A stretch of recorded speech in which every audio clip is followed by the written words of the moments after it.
Hello, my name is Chelsea Webb, and I'm going to be talking about the article Myth. The main point of this article is to show the many ways stereotypes oppress Black women in the white society and in African American communities, that misrecognition is a thing colored women are affected by, and that recognition is achieved through a male gaze. And lastly, that these stereotypes are not facts, but they're myths. For example, there is a stereotype where Black women are seen as traitors to Black men when Black women want to speak up about rape, sexual assault, or even domestic abuse. Black men feel that in sexual assault cases, that men should be allowed to tell their stories while the Black women's stories get questioned and muted.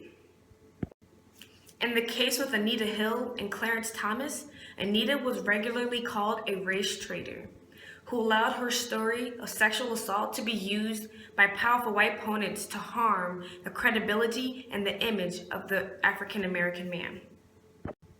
So now, it's the Black woman's fault that she was trying to speak up about sexual assault? My question to the class is, how does that make other women feel who go through rape or being sexually assaulted? Would they want to speak up?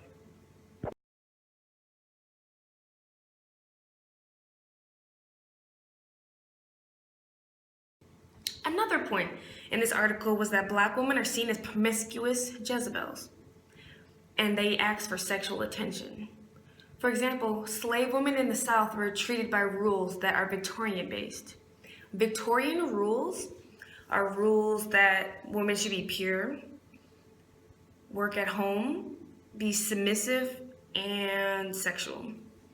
When Black women were raped by masters and tried to have a relationship with other slaves, it was seen as horrors, and they were a threat to white lives.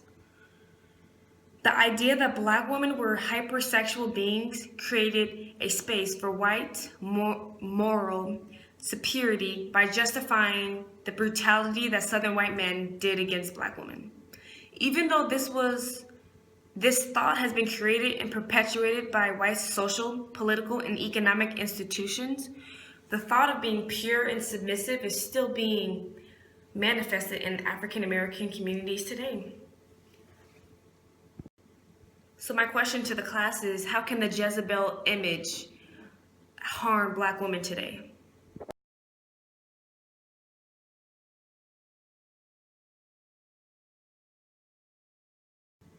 Another point that this article touched based on was the mammy stereotype. Mammies were depicted as being happy and content with their duties as servants. Mammy had no personal needs or sexual desires. She was a trusted advisor, and her skills were used exclusively in service for white families to which she was very attached to.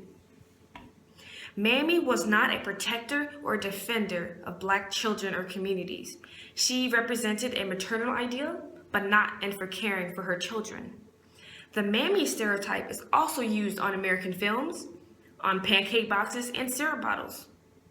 Mammy showcases Black women as the faithful servants of white families and the betrayal of Black families.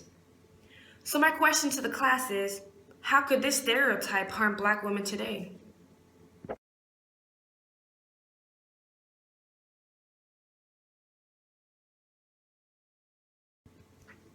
So there's the mad Black woman, the sexual Jezebel, the asexual maternal mammy, the Black woman who's a traitor to the Black man for speaking up, and many other stereotypes.